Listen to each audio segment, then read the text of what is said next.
पूछा, तुम सिर्फ इतना बताओ कि तुम्हें कितनी रकम चाहिए और कब तक लौटाओगे।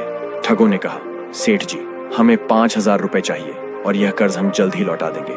जितना जल्दी संभव हो सकेगा उतनी जल्दी हम आपकी रकम ब्याज समेत वापस कर देंगे। बस आप मेहरबानी करके हमें 5,000 रुपए दे दीजिए। साहूकार ने कहा, अरे भाई, फिर भी उस जल्दी की कोई तो तारीख होगा। बिना तारीख जाने मैं तुम्हें कर्ज नहीं दे सकता। सेठ जी की तारीख वाली बात सुनकर लखन ने मक्कारी भरे स्वर में कहा, सेठ जी, कर्ज तो कर्ज होता है, अगर हम इस जन्म में नहीं देंगे तो अगले जन्म में दे देंगे। साहूकार बोला, ठीक है, तुम मुझे मेरी रकम ब्याज सहित अगले जन्म में ही लौटा देना, मुझे तुम्हारी बात पर पूरा विश्वास है। यह कहकर सेठ जी ने अपने मुंशी को आवाज लगाई, मुंशी जी, इनके नाम का खाता खोलकर इन्हें 5,000 रुपए दे दो और लिखा पढ़ी भी कर लो। यह लिख लो कि यह ब्याज समेत हमारी रकम अगले जन्म में लौटा देंगे। मुंशी ने हैरानी से कहा, अगले जन्म में? लेकिन सेठ जी, लेकिन कुछ नहीं मुंशी जी, बेकार में अपनी टांग बीच में मत अड़ाया करो। जैसा मैंने कहा है वैसा ही करो। ठीक है सेठ जी। और मुंशी ने 5,000 रुपए गिनकर उनको थमा दिए। लो भाई, गिन लो, पूरे 5,000 हैं जिन्हें तुम्हें ब्याज समेत अगले जन्म में चुकाना है। ठगों ने कहा, क्यों नहीं हुजूर, हम अगले जन्म में आपका कर्ज ब्याज सहित चुका देंगे। और उन दोनों ने पैसे बिना गिने ही अपनी जेब में डाल लिए और सेठ जी को धन्यवाद अदा करते हुए वहां से वापस लौट गए।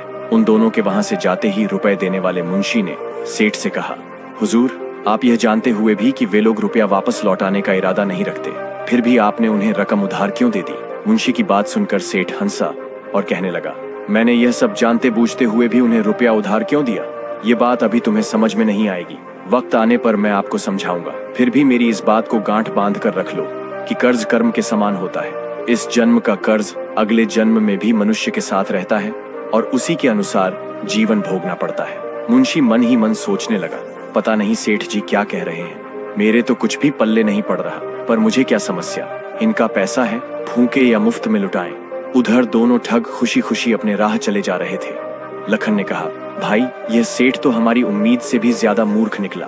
मैं तो सोच रहा था कि वह अगले जन्म की बात सुनकर हमें धक्का देकर भगा देगा, लेकिन उस बेवकूफ ने तो हमारी इस बात पर भी विश्वास कर लिया और हमें इतनी बड़ी रकम कर्जे में दे दी। उस मूर्ख ने इतना भी नहीं सोचा कि कहीं अगले जन्म में भी कोई उधार चुकाया जा सकता है। सच में आज तो बहुत दिनों के बाद मुझे ऐसा कोई बेवकूफ इस धरती पर दिखाई दिया। अब तो यह 5,000 रुपए अपने हो गए। और इसके बाद दोनों किसी दूसरे गांव की तरफ चल दिए। चलते चलते वह एक गांव में पहुंचे, तब तक रात हो चुकी थी। बसंत कहने लगा, भाई, गांव में तो पहुंच गए, लेकिन ठहरेंगे कहाँ? चलो उस घर का दरवाजा खटखटाते हैं, अगर मुफ्त में खिलाने पिलाने के लिए कोई तैयार नहीं हुआ तो कुछ पैसे दे देंगे। पता नहीं यह दरवाजा खुलेगा भी या नहीं, फिर भी चलकर कोशिश करते हैं। और फिर दोनों ठगों ने